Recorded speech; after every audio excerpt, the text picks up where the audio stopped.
तीन। नमस्कार दोस्तों, मैं एडवोकेट विकास चौधरी।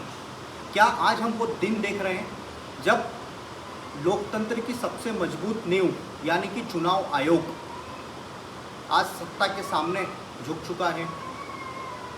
क्या जिस संस्था को निष्पक्ष निर्भीक होना था आज सत्ता के आगे झुक चुका है? मैं समझता हूँ कि ये विषय वोट चोरी का कोई मामूली मुद्दा नहीं है। ये हम प्रत्येक भारतीय को डायरेक्ट तरीके से प्रभावित करता है। 17 अगस्त को राहुल गांधी यानी कि लीडर ऑफ अपोजिशन के द्वारा एक पावर पॉइंट प्रेजेंटेशन के माध्यम से एक प्रेस कॉन्फ्रेंस की जाती है। उसमें सिलसिलेवार तरीके से ये बताया जाता है कि किस प्रकार से हमारे देश में कर्नाटका की महादेवपुरा सीट पर वोटों की चोरी हुई है। इसके बाद 13 अगस्त को बीजेपी के सांसद अनुराग ठाकुर के द्वारा एक प्रेस कॉन्फ्रेंस की जाती है। उसमें वे भी आरोप लगाते हैं कि इंडिया गठबंधन ने जहाँ जहाँ पर उत्तर प्रदेश में सीटें जीती वहाँ पर वोटों की चोरी हुई है। 17 अगस्त को इलेक्शन कमीशन ऑफ इंडिया के आला अधिकारी प्रेस कॉन्फ्रेंस करते हैं और इस प्रेस कॉन्फ्रेंस में सीधा वो ये कहते हैं कि 7 दिन के अंदर एफिडेविट जमा कीजिए, अन्यथा जितने भी आरोप हैं वह सब गलत माने जाएंगे। ये बात सिर्फ राहुल गांधी यानी कि लीडर ऑफ अपोजिशन के लिए ही होती है, ना कि बीजेपी के सांसद अनुराग ठाकुर को की जाती है। जब सीसीटीवी फुटेज के बारे में उनसे पूछा गया तो उन्होंने कहा कि बहन बेटियों की फ़ोटो हमें साझा करनी चाहिए क्या?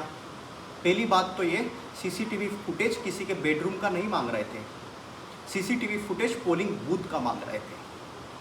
जब उनसे पूछा गया कि हाउस एड्रेसेस जीरो क्यों हैं, तो उन्होंने कहा कि देश में ऐसे भी बहुत सारे लोग हैं जिनके पास खुद के मकान नहीं हैं।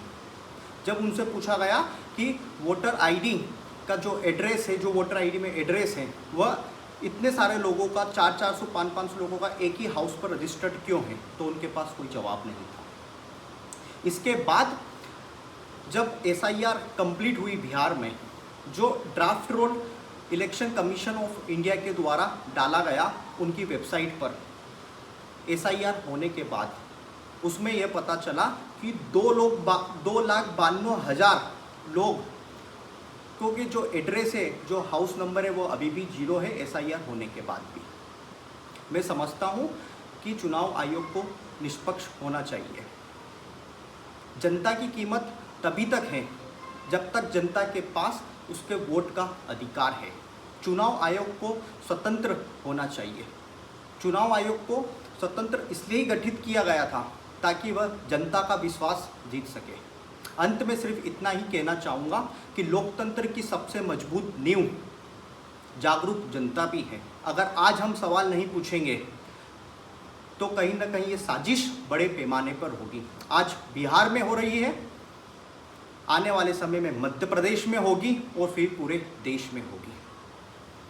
जय हिंद, जय भारत, धन्यवाद।